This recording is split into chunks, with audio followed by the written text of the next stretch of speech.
Hello friends, tarot divine guidance में आपका स्वागत है। ये एक जनरल एंड कलेक्टिव रीडिंग है फ्रेंड्स। तो हो सकता है कुछ बातें आपसे रेजोनेट हों, कुछ बातें आपसे रेजोनेट ना हों। जितना आपके सिचुएशन के अकॉर्डिंग आपसे रेजोनेट होता है उतना ही मैसेज अपने लिए रखिए, बाकी का मैसेज दूसरों के लिए जाने दीजिए। ये एक टाइमलेस रीडिंग है फ्रेंड्स, तो आप जब भी इस रीडिंग से कनेक्ट करेंगे ये डेफिनेटली आपके लिए हेल्पफुल रहेगा, क्योंकि ये आपको आपके पास्ट, प्रेजेंट एंड फ्यूचर का इंसाइट्स प्रोवाइड करेगा। मेरी रीडिंग का कोई भी प्री डिसाइडेड टॉपिक या थीम नहीं होता है। जो भी मैसेज रीडिंग में आता है वो ही इसका टॉपिक बन जाता है। तो चलिए देखते हैं आज का टैरो डिवाइन गाइडेंस मैसेज क्या है। एंड फ्रेंड्स, किसी भी रीडिंग को फोर्सफुली अपने ऊपर इम्पोज ना करें। रीडिंग अगर आपके जीवन की परिस्थितियों से मैच होती है तो ही ये आपके लिए है, और इसमें आया हुआ हर पॉजिटिव मैसेज भी आपके लिए है। आप इतना भरोसा रखें। ओके फ्रेंड्स, एक कार्ड फ्लिप हुआ है, 2 ऑफ कप्स। ओके,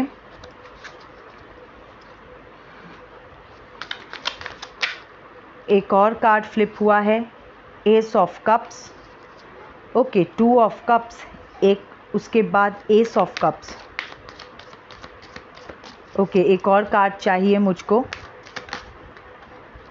ओहो, ये फ्लिप होते होते रह गया। और फ्रेंड्स, अगर कोई लिसनर मेरी किसी रीडिंग से अग्री नहीं करता है, आपको ये कंटेंट पसंद नहीं आता है, एक कार्ड गिरा है फ्रेंड्स, 8 ऑफ स्वॉर्ड्स। ओके, चलिए तीनों ही कार्ड्स हो गए। तो अगर किसी को ये कंटेंट पसंद नहीं आता है तो प्लीज़ आप अपनी चॉइस का कोई और कंटेंट देखें। इस कंटेंट को स्किप करें। Unnecessary unwanted bitter comments comment section में ना लिखें।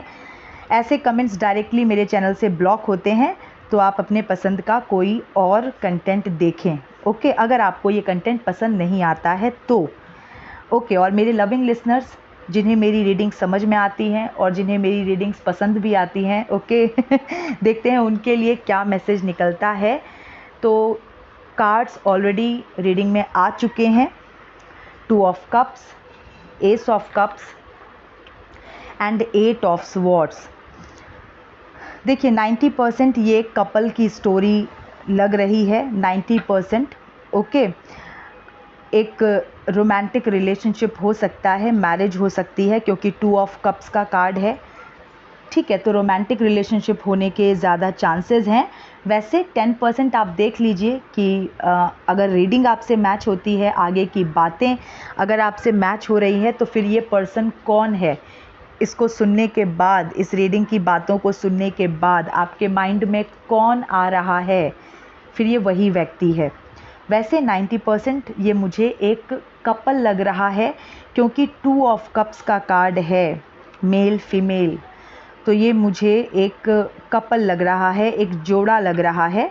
ठीक है, यहाँ पर जो स्टोरी निकल के आई है, देखिए पास्ट में 2 ऑफ कप्स है और प्रेजेंट में एस ऑफ कप्स है। एक रिश्ते के अंदर कोई व्यक्ति बहुत रोया है, बहुत ज़्यादा रोया है। एस ऑफ कप्स का कार्ड प्रेजेंट की एनर्जी में है, जो कि परमात्मा के हस्तक्षेप को दिखाता है। परमात्मा का हस्तक्षेप क्यों होता है? जो प्योर सोल, प्योर सोल, जो सही व्यक्ति, जो अगर वो टूट रहा है, अगर वो बहुत सह रहा है, एक्सट्रीम लेवल का उसके जो सहने की जो सीमा है, समय सीमा नहीं, हाँ, सहने की समय सीमा जब समाप्त होती है तभी परमात्मा हस्तक्षेप करते हैं कि अब हो गया, अब और नहीं, अब बस, अब वो डिसकंटिन्यू होगा। क्योंकि एस ऑफ कप्स जो है वो ब्रेक थ्रू का कार्ड है, न्यू बिगिनिंग का कार्ड है, जो कि कहता है कि ब्रेक मतलब पुराना जो भी पैटर्न था अब वैसा आगे नहीं चलेगा, उसको डिसकंटिन्यू करने का टाइम आ चुका है। और परमात्मा तभी हस्तक्षेप करते हैं जब एक्सट्रीम लेवल का इमोशनल अत्याचार हो जाता है, क्योंकि ये कप्स की एनर्जी है इसलिए मैंने कहा इमोशनल अत्याचार। Okay, 2 of cups, S of cups. तो देखिए, कोई व्यक्ति किसी रिलेशनशिप में गया, ओके, किसी व्यक्ति ने, यहाँ पर ना मुझे मेल का हाथ लग रहा है कि एक मेल जो है वो एक फीमेल की तरफ हाथ बढ़ा रहा है। फीमेल ने दोनों हाथों से कप को पकड़ा हुआ है। मेल के एक हाथ में कप है और वो दूसरा हाथ बढ़ा रहा है। मुझको ऐसा लग रहा है कि यहाँ पर किसी मेल ने रिलेशनशिप का ऑफ़र किया है किसी फीमेल को। ठीक है, ज़्यादा चांसेस इस बात के हैं। वैसे ये म्यूचुअल हो सकता है कि दोनों ही एक दूसरे की तरफ बढ़े, दोनों ने एक दूसरे को इमोशंस का कप एक्सचेंज किया। लेकिन क्योंकि यहाँ पर हाथ बढ़ाया है मेल ने, तो ज़्यादा चांसेस हैं कि कोई मेल की तरफ से जो पहला कदम है वो रखा गया हो, क्योंकि यहाँ पर जो पैर भी है ना, दोनों के लेग्स, फीमेल के दोनों पैर तो एक साथ हैं, मतलब एक जगह पे वो खड़ी है, लेकिन जो मेल है उसका एक पैर आगे की तरफ है, एक पैर पीछे की तरफ है, मतलब मूवमेंट यहाँ पर मेल के पैर में मुझे लग रहा है। तो हो सकता है कि किसी मेल ने रिलेशनशिप का कप किसी फीमेल को ऑफ़र किया है। ठीक है, ज़्यादा चांसेस हैं। वैसे ये म्यूचुअल भी हो सकता है, एक दूसरे की लाइकिंग रही हो। जैसा भी, एक रिलेशनशिप में 2 लोगों ने एंटर किया। उस रिलेशनशिप में एंटर करने के बाद कोई एक बहुत रोया है और ऑफ कोर्स जो सही होगा उसी ने सहा होगा। ओके, जो सही है उसी ने सहा है। ओके, वाह ये तो मात्राओं की थोड़ी हेर फेर हो गई। तो जो सही है उसी ने सहा है रिलेशनशिप के अंदर, और क्योंकि सही व्यक्ति ने सहा है इसलिए एस ऑफ कप्स आया है, परमात्मा ने हस्तक्षेप किया है। एस ऑफ कप्स के कार्ड को न्यू बिगिनिंग का कार्ड कहते हैं, मतलब इमोशंस के एस्पेक्ट में, एक इमोशंस के फील्ड में एक नई बिगिनिंग। तो नई बिगिनिंग कैसे हुई? परमात्मा ने हस्तक्षेप क्यों किया? जैसा कि मैंने कहा कि कोई बहुत रोया है, जो सही व्यक्ति है जिसने सहा है वो बहुत रोया है रिलेशनशिप के अंदर, और वो इतना रोया है, इतना एक्सट्रीम लेवल का दर्द उसने सहा है कि परमात्मा ने खुद हस्तक्षेप किया है, और परमात्मा ने ये चीज़ कही है कि भाई अब बस, अब और नहीं, सहने की समय सीमा समाप्त हुई। ओके, अब और नहीं, और एक ब्रेक थ्रू किया है उन्होंने, ब्रेक किया है पुराने इस दुखदाई पैटर्न को, ब्रेक किया है कि अब यहाँ से एक न्यू बिगिनिंग होगी, और ये जो न्यू बिगिनिंग होगी वो उस गलत व्यक्ति के बगैर होगी। ठीक है, मतलब सेपरेशन 90% चांसेस हैं कि ये जो कपल है जिसमें एक सही है एक गलत है वो सेपरेट हो चुका है, उसमें डिस्टेंस आ चुका है, क्योंकि डिवाइन ने इंटरफेयर किया है और परमात्मा ने ये चीज़ को नामंजूर किया है। कि उन्होंने क्या नामंजूर किया है? जो सही व्यक्ति है उसके सहने को नामंजूर किया है। उन्होंने सीधा सीधा डिवाइन ने इंटरफेयर किया और सेपरेशन हुआ है दोनों के बीच। न्यू बिगिनिंग, जो न्यू बिगिनिंग हुई है, इमोशनल जो न्यू बिगिनिंग हुई है वो यही है कि आगे की ज़िंदगी इस गलत व्यक्ति के साथ नहीं। ठीक है, तो ऐसा कुछ मुझे यहाँ पे लग रहा है। अब जो एस ऑफ कप्स का कार्ड है, डिवाइन तभी इंटरफेयर करते हैं जब उनका प्यारा बच्चा जो है उसके सहने की जो ताकत है वो, क्योंकि किसी दुख परमात्मा उतना ही देते हैं किसी को जितना वो सह सके, ओके। और तभी तक कोई सहता है जब तक कि उस जो भी टाइम ड्यूरेशन फिक्स किया गया है कि इतने समय तक इसको झेलना है, तो उतने समय तक ही वो कष्ट रहेगा। जैसे ही समय समाप्त, तो वो चीज़ें इस तरह से घटित हो जाएंगी, ऐसी परिस्थिति बन जाएगी, ऐसा सिचुएशन बन जाएगा कि आप चाहो न चाहो वो चीज़ ओवर हो ही जाएगी, ठीक है। अब जब किसी रिलेशनशिप में डिस्टेंस आता है, सेपरेशन जब होता है, तो जो सही होता है, जो सह रहा होता है, वो रिलेशनशिप बचाना भी चाहता है। यही है आयरनी कि जो सह रहा है, जो झेल रहा है, वो रिलेशनशिप भी बचाना चाहता है। और जो व्यक्ति गलत है, जिसे रिलेशनशिप की कोई परवाह ही नहीं, जो हर वो कार्य कर रहा है जिससे रिलेशनशिप को नुकसान होता है, रिलेशनशिप अफेक्ट होती है, उसे कुछ नहीं पड़ा। वो बहुत इजीली मूव आउट कर जाता है रिलेशनशिप से, क्योंकि उसको पड़ी ही नहीं रिलेशनशिप की। वो तो ऑलरेडी प्रॉब्लम क्रिएटर है। लेकिन ये जो प्रॉब्लम क्रिएटर्स होते हैं ना, ये विक्टिम प्ले करते हैं। जो सारी प्रॉब्लम्स के जड़ होते हैं, जो रिश्तों को हमेशा अपने पैर के, क्या बोलेंगे, अपनी जूती की नोक पे रखते हैं कि कभी भी ठोकर मार देने वाले, वो उल्टा ये बताते हैं कि उन्होंने बहुत एफर्ट लगाया है रिलेशनशिप में। वो उल्टा दुनिया को ये बताते हैं कि वो सह रहे हैं, ठीक है। तो ये जो गलत व्यक्ति है, इसने कुछ ऐसा ही एक रिश्ते के अंदर किया है। जो सही व्यक्ति है, उसने बहुत सहा है। और एक्सट्रीम लेवल की जब मैं बात कर रही हूँ, तो यहाँ पर मुझे चीटिंग लग रहा है, क्योंकि किसी भी रिलेशनशिप में जो सबसे भयानक दर्द जो होता है, वो चीटिंग का ही होता है। कि जब स्पाउस वो शादी से बाहर या रिलेशनशिप से बाहर वो इमोरल रिलेशनशिप्स बनाए, अनैतिक संबंध स्थापित करे, इससे ज़्यादा कष्टदायी, इससे ज़्यादा इमोशनल पेन नहीं हो सकता एक कपल में, मैं जोड़े की बात कर रही हूँ।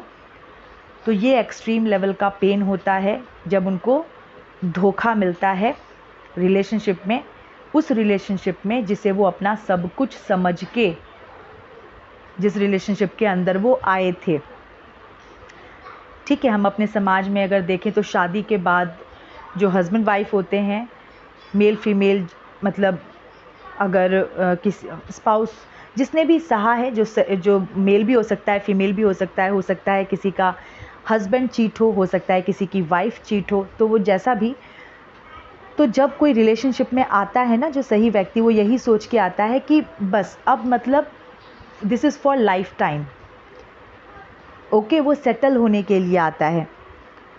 और वहीं बीच में अगर उसे इस तरह का कुछ, उसके लाइफ में इस तरह की घटना घट जाए कि जो दूसरा पर्सन है वो ऑनेस्ट ही नहीं है, लॉयल नहीं है, तो ये सबसे बड़ा इमोशनल पेन होता है। बड़े से बड़ी तकलीफ़ सह लेते हैं, ठीक है। लेकिन ये चीज़ जो है, ये सहन शक्ति से बाहर चली जाती है। लेकिन फिर भी जो सह रहा है, वो फिर भी रिश्ते को बचाने की ही कोशिश करता है।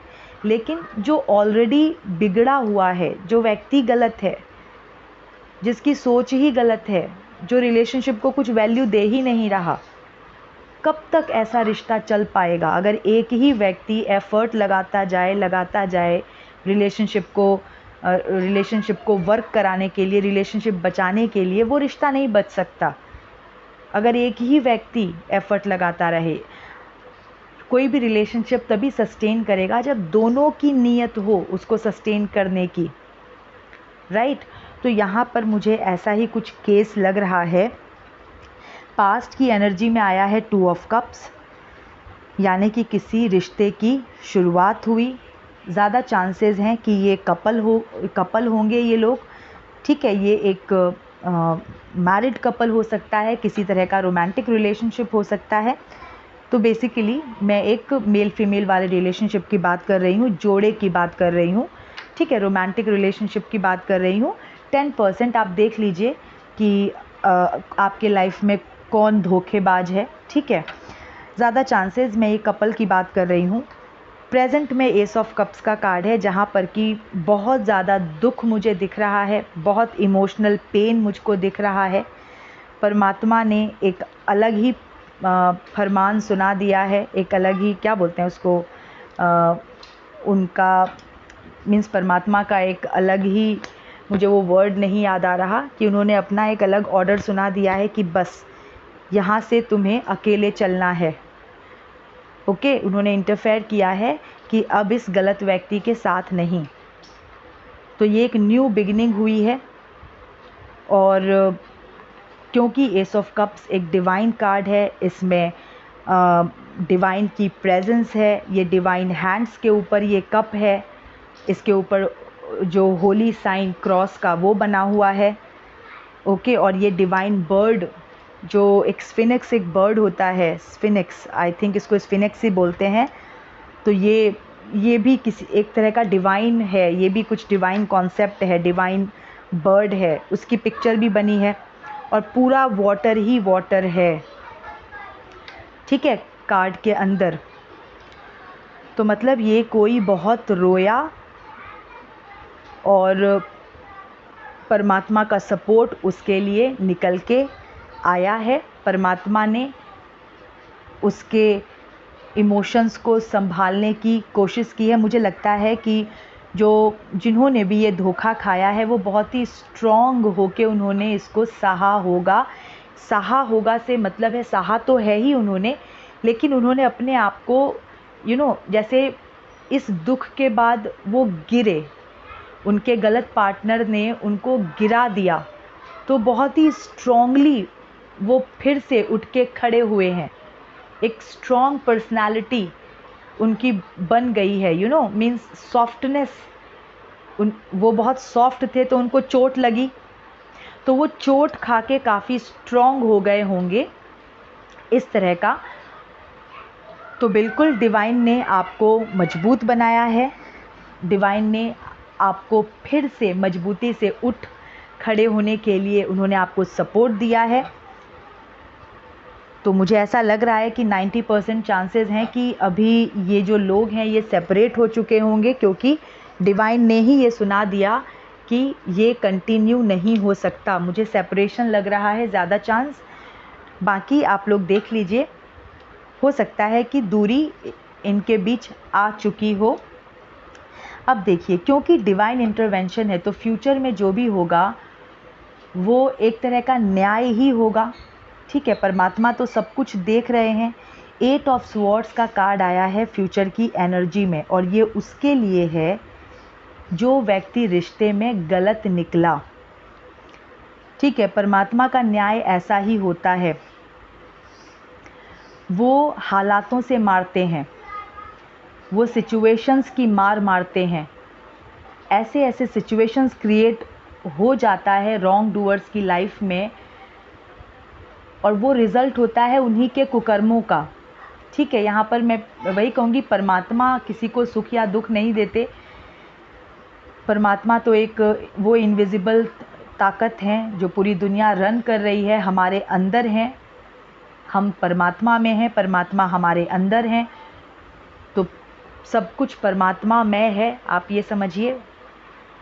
तो ये जो व्यक्ति है, जो रिश्ते में जिसने धोखा दिया है, जो गलत रहा है, अब देखिए 8 ऑफ स्वॉर्ड्स के कार्ड के अकॉर्डिंग बोलूं तो इस व्यक्ति के हाथ पैर एकदम बंध जाएंगे। इसको आप बाय वर्ड्स मत लीजिएगा, पहले मैं आपको इस तरह से समझा दूं, पिक्चर में जैसा है उस हिसाब से इसको आप सिचुएशन की तरह लीजिए कि ऐसी सिचुएशन होगी, हाथ पैर बंध जाएंगे, ठीक है, पूरा तलवारों से घिर जाएगा, खड़े होने के लिए दलदल जैसी ज़मीन होगी, ठीक है। No proper land, no water, no land, एक दलदल जैसी ज़मीन। अब दलदल जैसी ज़मीन होगी तो कोई खड़ा हो सकता है क्या? नहीं खड़ा हो सकता, वो धंस जाएगा, राइट। हाथ पैर बंधे होंगे तो वो कुछ कर सकता है क्या? नहीं कर सकता है, हाथ पैर बंधे हुए हैं, आंखों पे पट्टी बंधी है, मतलब कुछ सुझाई ना देना, हर तरफ तलवार ही तलवार घुपा हुआ है, मतलब तलवारों के बीच ये व्यक्ति फंसा हुआ है, मतलब विरोध ही विरोध, धोखे ही धोखे, मुसीबतें ही मुसीबतें, मुश्किल ही मुश्किल। अब इस तरह की सिचुएशन, मतलब हालात की मार, तो जो रिश्ते में गलत रहा है उसकी ऐसी ही कुछ परिस्थिति होने वाली है भविष्य में। ये बहुत ही असहाय हो जाएगा, जहाँ इसे ये देख नहीं पाएगा, कुछ कर नहीं पाएगा, हाथ पैर नहीं चला पाएगा, मतलब अपनी मदद कर ही नहीं सकता। ये जिस सिचुएशन में रहेगा, जिस सिचुएशन में ये पहुँचेगा, मतलब इस सिचुएशन में जहाँ इसे कुछ सुझाई नहीं देगा, ये अपनी मदद नहीं कर सकता, ये वहीं स्टक खड़ा रहेगा। क्यों? क्योंकि चल ही नहीं सकता। चलने के लिए ज़मीन चाहिए, लेकिन ये तो दलदल के ऊपर खड़ा है। एक कदम बढ़ाएगा और खड़ा नहीं है, ये बंधा हुआ है। ठीक है, ये बंधा हुआ है ये व्यक्ति, मतलब ये एक स्टक लाइफ जीने वाला है। इसकी बहुत बुरी हालत होने वाली है। ठीक है, परमात्मा से बेहतर न्याय कोई नहीं कर सकता। इसके जीवन में ऐसी परिस्थितियाँ क्रिएट हो जाएंगी कि ये असहाय एकदम, जहाँ पे होगा वहीं पड़ा रहेगा, अपनी मदद नहीं कर पाएगा। इसके आसपास जो लोग होंगे वो इसको तलवारों की तरह चुभेंगे, मतलब ये इसे बिल्कुल प्रिय नहीं होंगे, इस व्यक्ति को कोई प्रिय नहीं लगेगा। अब देखिए, कोई एक ऐसा व्यक्ति जो हर चीज़ के लिए दूसरे के ऊपर निर्भर कर रहा है। ठीक है, क्यों? अब इस कार्ड के अकॉर्डिंग जाएं तो उसके हाथ पैर बंधे हैं, आंखों पे पट्टी बंधी हुई है, मतलब ये अपनी हेल्प नहीं कर सकता। तो ऐसी अवस्था कैसी होती है? एक बहुत ही बीमार व्यक्ति जो शारीरिक रूप से बिल्कुल असहाय हो चुका है, जो हर चीज़ के लिए दूसरे के ऊपर एक बोझ है, डिपेंड करता है, निर्भर करता है दूसरे के ऊपर। ऐसे व्यक्ति को कौन पसंद करेगा? ठीक है, तो ऑफ कोर्स जो लोग इसके इर्द गिर्द होंगे वो इसको बिल्कुल अच्छी तरह ट्रीट नहीं करेंगे, क्योंकि ये तो एक बोझ बन चुका होगा। और वो लोग भी इसको तलवारों की तरह चुभेंगे, क्योंकि ऐसे व्यक्ति के साथ कौन रहना चाहता है? ऐसे व्यक्ति के प्रति कौन सॉफ्ट रहता है? एक दो दिन अगर कोई बीमार हो जाता है ना, तो एक दो दिन चलो भाई, और या फिर कोई बहुत ही ऐसा व्यक्ति जिसने जो बहुत अच्छा है स्वभाव से, अगर एक दो दिन वो अगर थोड़े दिन बीमार भी होता है तो लोग लग के उसकी सेवा करते हैं। क्यों? क्योंकि उस व्यक्ति ने बहुत अच्छा बिहेव किया है, उस व्यक्ति ने बहुत अच्छे से सबको डील किया है, हैंडल किया है। तो ऐसे लोगों के लिए तो भाई सब सेवा करने के लिए तैयार हो जाते हैं। जिसने दूसरों को खूब प्यार दिया है, जिसने दूसरों की भावनाओं को बहुत अच्छे से समझा है, दूसरों की बहुत हेल्प की है, हमेशा दूसरों के लिए प्रेजेंट रहा है, तो एक टाइम के लिए तो चलो ये देखेंगे कि ऐसा व्यक्ति है, तो उसकी सेवा करने के लिए तैयार हो रहते हैं लोग कि भाई इसने हमें बहुत प्यार किया है तो हम इसकी सेवा करेंगे। ये हमारे लिए एक बहुत ही हमारा प्रियजन है, हमारे लिए असेट है। लेकिन कोई ऐसा व्यक्ति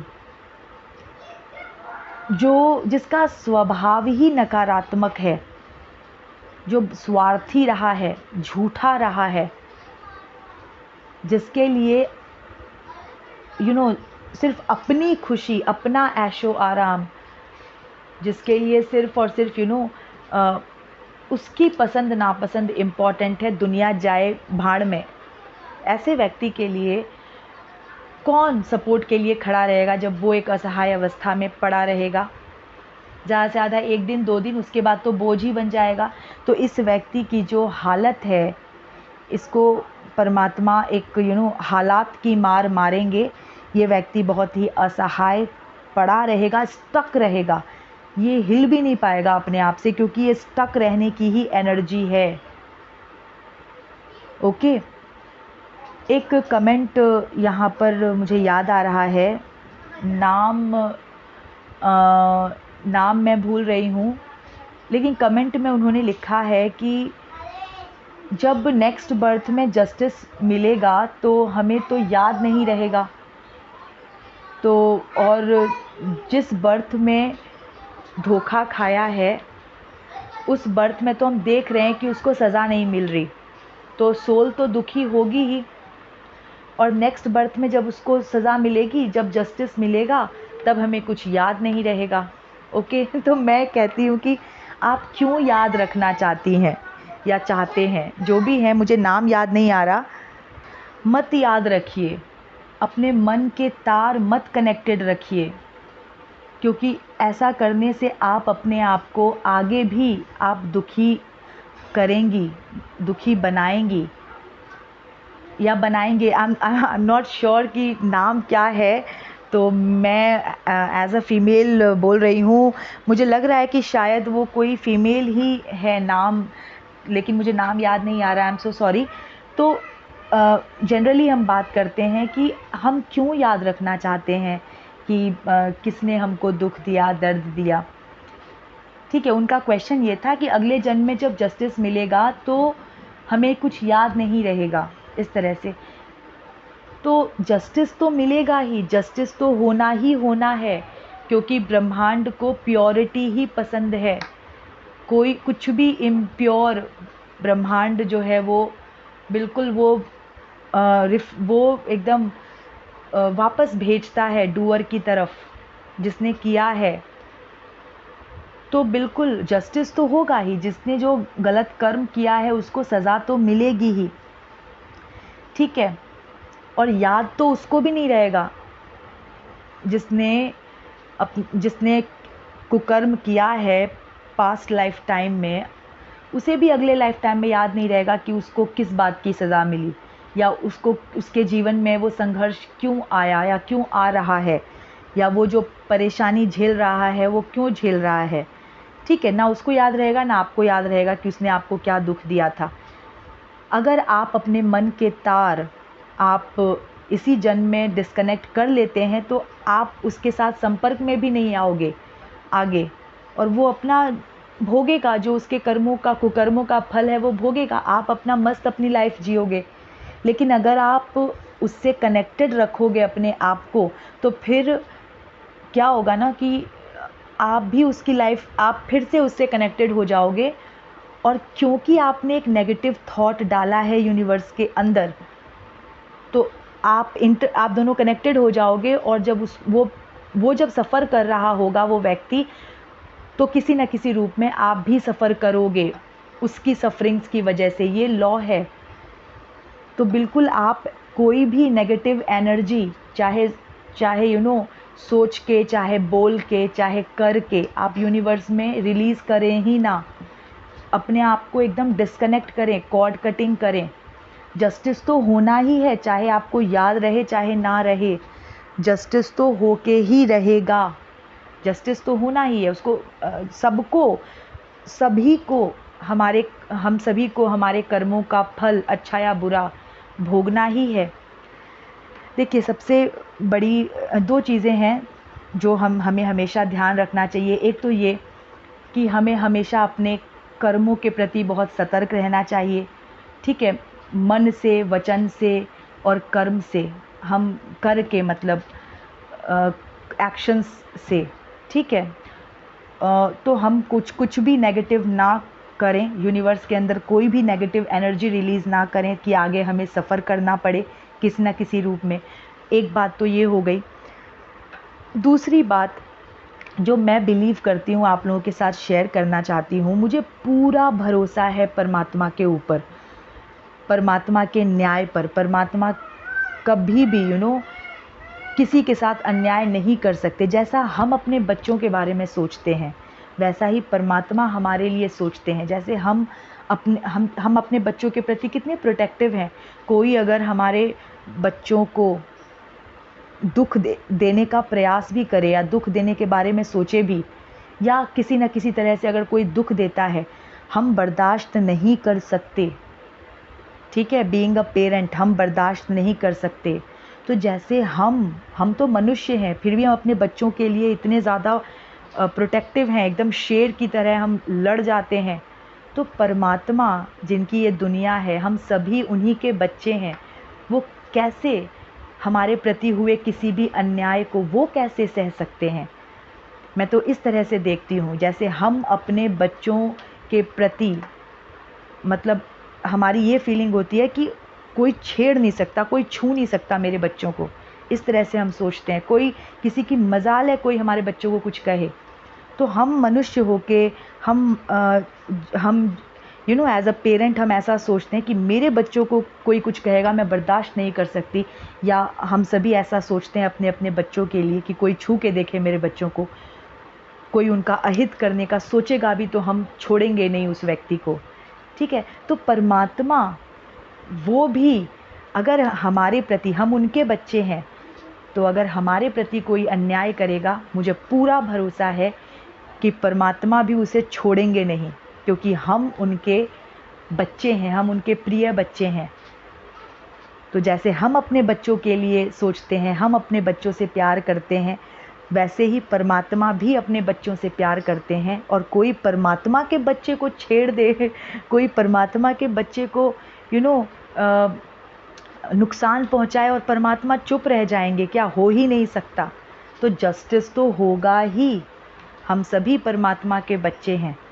जैसा मैं अपने बच्चों से प्यार करती हूँ, वैसा परमात्मा मुझसे प्यार करते हैं, परमात्मा अपने बच्चों से प्यार करते हैं। तो कैसे खुद परमात्मा नहीं ये चीज़ सहन कर सकते, जैसे हम सहन नहीं कर सकते हमारे बच्चे को कोई कुछ कह भी दे, तो परमात्मा कैसे सहन करेंगे? जस्टिस तो होना ही होना है, होगा ही। बस हमें सतत हमें सतत प्योरिटी की तरफ चलना है, ठीक है, डिविनिटी की तरफ चलना है, हमें सही रहना है।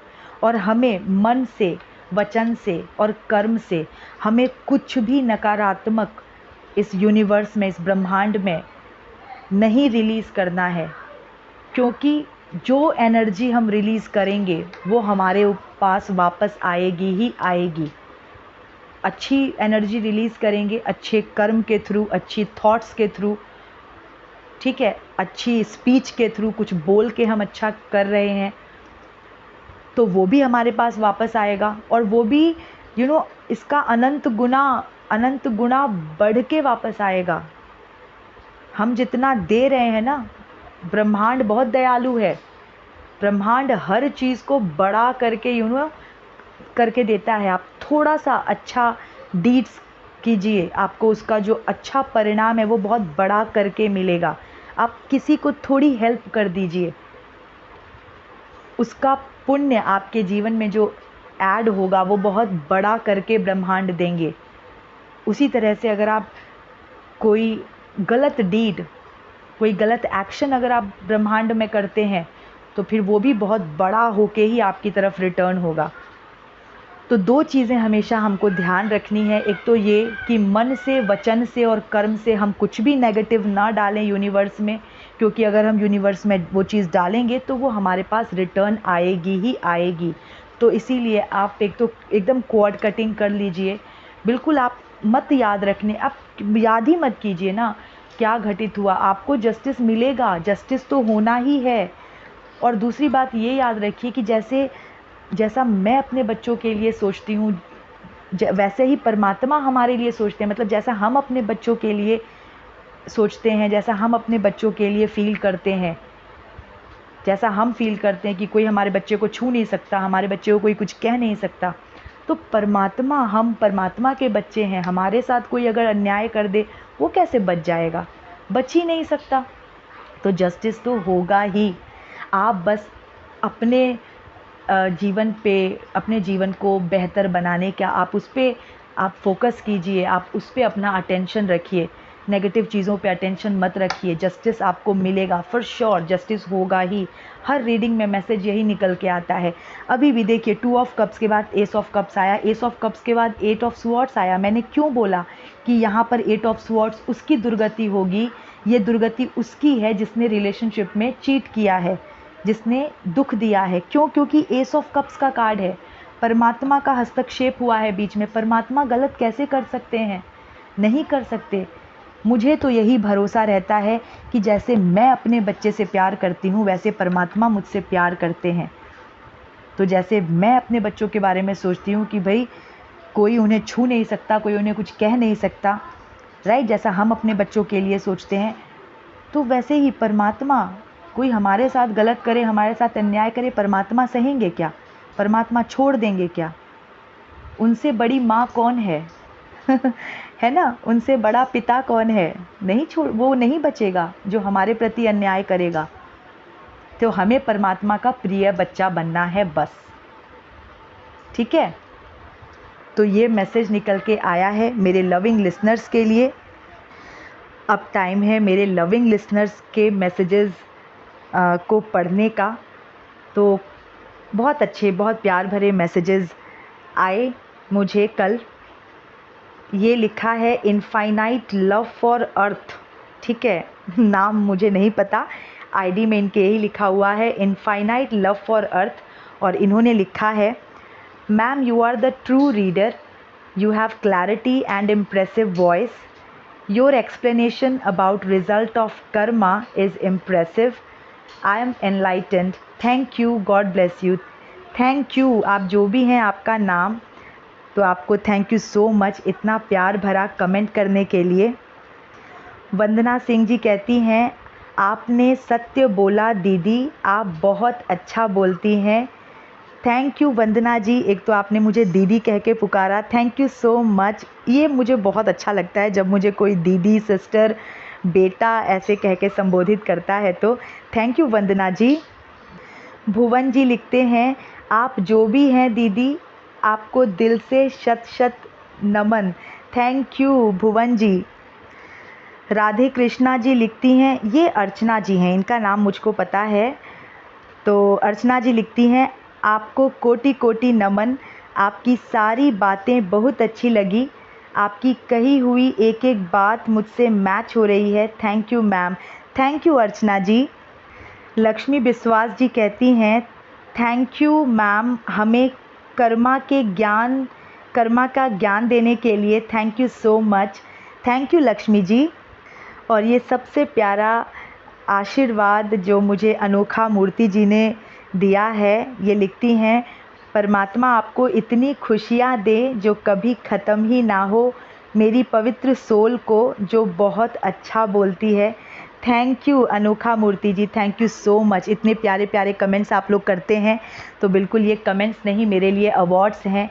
तो आप इसी तरह से मुझे कमेंट्स करते रहिए, मुझे मोटिवेट करते रहिए हर रोज़ रीडिंग बनाने के लिए। एंड फ्रेंड्स, मेरे चैनल की मेंबरशिप ज़रूर लीजिए 159 रुपीज़ में। हर रीडिंग को अपनी पर्सनलाइज्ड रीडिंग बनाइए। मेंबर स्पेशल वीडियोस के कमेंट सेक्शन में आप अपने पर्सनलाइज्ड क्वेश्चंस पूछ सकते हैं, कितनी बार भी पूछ सकते हैं, अनलिमिटेड टाइम्स पूछ सकते हैं। तो आप इस चीज़ का भी बेनिफिट उठाइए। ओके फ्रेंड्स, तो चलिए ये थी अभी की रीडिंग। मैं मिलती हूँ आपसे नेक्स्ट रीडिंग में। Till then stay happy, healthy, wealthy.